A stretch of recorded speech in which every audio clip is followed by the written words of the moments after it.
नमस्कार आदाब दोस्तों। तो चलिए आज हम फिर लाए हैं देश दुनिया की तमाम छोटी बड़ी ब्रेकिंग न्यूज़। तो खबरों को स्टार्ट करने से पहले आपसे छोटी सी रिक्वेस्ट है दोस्तों, अगर चैनल पर नए हैं तो चैनल को सब्सक्राइब करें, नोटिफिकेशन को ऑन करें और वीडियो को लाइक करें, अपने दोस्तों में ज़्यादा से ज़्यादा शेयर करें। तो बढ़ते हैं खबरों की ओर।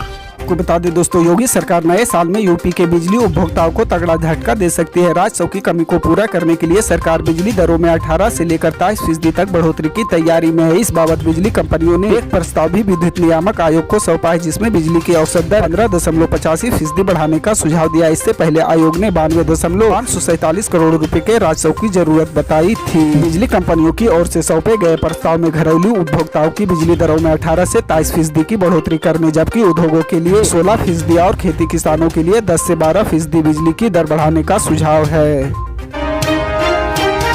आपको बता दें दोस्तों, उद्धव ठाकरे गुट के राज्यसभा सांसद संजय राउत अपने बयानों के लिए चर्चा में रहते हैं। संजय राउत ने कहा कि पार्टी में अब हमारे जैसे लोगों को अगली सीट से पीछे सीट पर जाने का समय आ चुका है। शिवसेना की कमान अब नई पीढ़ी को सौंपनी चाहिए। मैं इसी नजरिए से आदित्य ठाकरे को देखता हूँ। आदित्य ठाकरे दिन ब दिन परिपक्व हो रहे हैं। उनके राजनीतिक दाव पेच और बारीकियां भी समझ में आने लगी। आदित्य ठाकरे के पास युवा सेना को संभालने का बड़ा अनुभव है। इतना ही नहीं, उन्होंने महाविकास आघाड़ी सरकार में बतौर मंत्री भी बेहतरीन काम किया है। संजय राउत ने उद्धव ठाकरे के पुत्र आदित्य ठाकरे की तारीफ करते हुए कहा कि युवा नेतृत्व के पास शिवसेना की कमान दिए जाने के लिए मुझे आदित्य ठाकरे के स्वर्ण गुण संपन्न नजर आते हैं।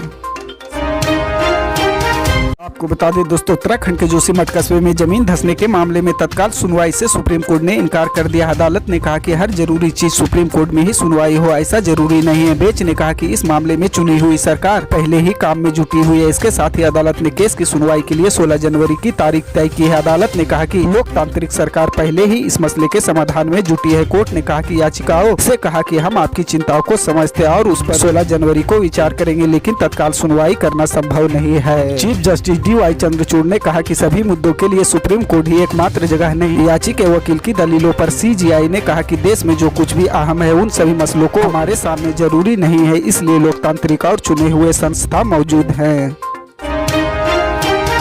आपको बता दें दोस्तों, हज यात्रा के लिए इस साल सऊदी अरब जाने वाले के लिए एक अच्छी खबर है। सऊदी अरब 2023 में उन सभी प्रतिबंधों को हटा दिया जो उसने 2 साल पहले 2020 में कोरोना वायरस महामारी के चलते लगाए थे। इसका मतलब है कि हज यात्रा आने वाले सीजन महामारी से पहले जैसा होगा। सऊदी अरब हज और उम्रा मंत्रालय ने 9 जनवरी को ट्विटर पर यह घोषणा करते हुए कहा कि 144H में हज तीर्थ यात्रियों की संख्या आयु प्रतिबंधों के बिना कोरोना महामारी से पहले जैसी स्थिति में आ जाएगी। हज और उम्रा मंत्री तौफीक अल रबिया ने हज एक्सपो 2023 के उद्घाटन के दौरान इसकी घोषणा की। आपको बता दें दोस्तों, लोकसभा चुनाव में अभी भले ही 1.25 साल का वक्त बाकी है, लेकिन बिहार में राजनीतिक विसात अभी से बिछाने जाने लगी है। बीजेपी 2024 के लिए ताना बाना बुनने में जुट गई तो महागठबंधन में वापसी के बाद नीतीश कुमार प्रदेश भर का दौरा कर सियासी माहौल थाल रहे हैं। खरमास के खत्म होने और मकर संक्रांति के बाद सीएम नीतीश अपनी कैबिनेट का विस्तार कर सकते हैं। ऐसे में कांग्रेस मंत्रिमंडल ने अपनी ताकत बढ़ाने के लिए नए रिमांड के साथ नीतीश पर दबाव बनाना शुरू कर दिया है। बिहार कांग्रेस के अध्यक्ष बने अखिलेश प्रसाद सिंह ने नीतीश कुमार की अगुवाई वाली महागठबंधन सरकार में अपनी पार्टी का प्रतिनिधित्व बढ़ाने की लगातार डिमांड कर रहे हैं। प्रदेश की कमान संभालने के बाद अपनी पहली प्रेस कॉन्फ्रेंस में उन्होंने यह मांग उठाई थी कि अखिलेश प्रसाद ने कहा कि विधानसभा में अपने विधायकों की संख्या के आधार पर कैबिनेट में कांग्रेस के 4 मंत्री पद मिलनी चाहिए। इस संबंध में सीएम नीतीश कुमार से बात की है और उन्होंने आश्वासन भी दिया है।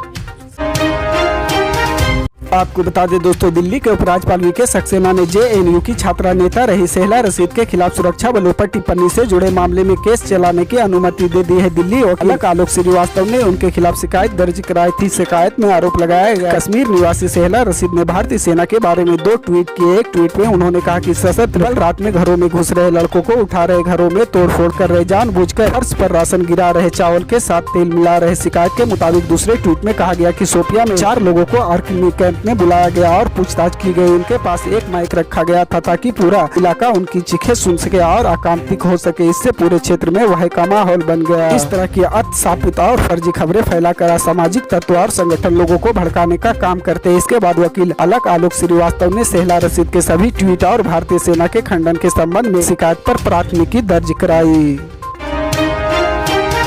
आपको बता दें दोस्तों, झारखंड के गिरिडीह जिले में पारसनाथ पहाड़ी पर स्थित तीर्थ स्थल समेत शिखर जी को लेकर बवाल जारी है। दरअसल झारखंड के आदिवासी समुदाय ने आप दावा किया है कि पूरा पारसनाथ पहाड़ हमारा है। इतना ही नहीं, ट्राइबल कम्युनिटी ने कहा कि यह हमारा धर्म स्थान है। इसे लेकर आज पारसनाथ पहाड़ पर लोगों के एकत्र होने की अपील की है। इसके तहत मधुबन में आयोजित आदिवासी समाज के महाजुटान कार्यक्रम में शामिल होने के लिए अलग अलग जिलों से लोग पहुँचे। इस दौरान सुरक्षा के पुख्ता इंतजाम किए गए थे, लिहाजा मधुबन बाजार स्थित कई दुकानें सुरक्षा की दृष्टि से बंद कराई गई थी। साथ ही चप्पे चप्पे पर पुलिसकर्मी मौजूद रहे। इस दौरान हजारों की संख्या में लोग पारंपरिक हथियार के साथ पारसनाथ पर्वत की ओर रहे और आदिवासी समुदाय के लोगों ने केंद्र और राज्य सरकार के खिलाफ जमकर नारेबाजी की।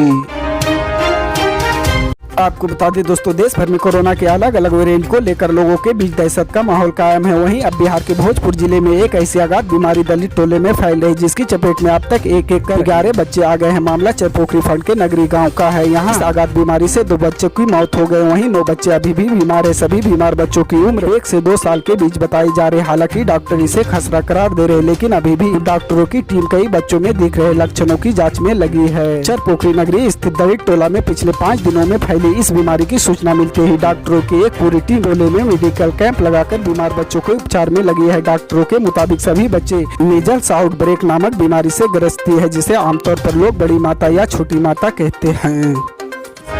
अपडेट जानने के लिए जुड़े रहें आप न्यूज के साथ। मिलते हैं।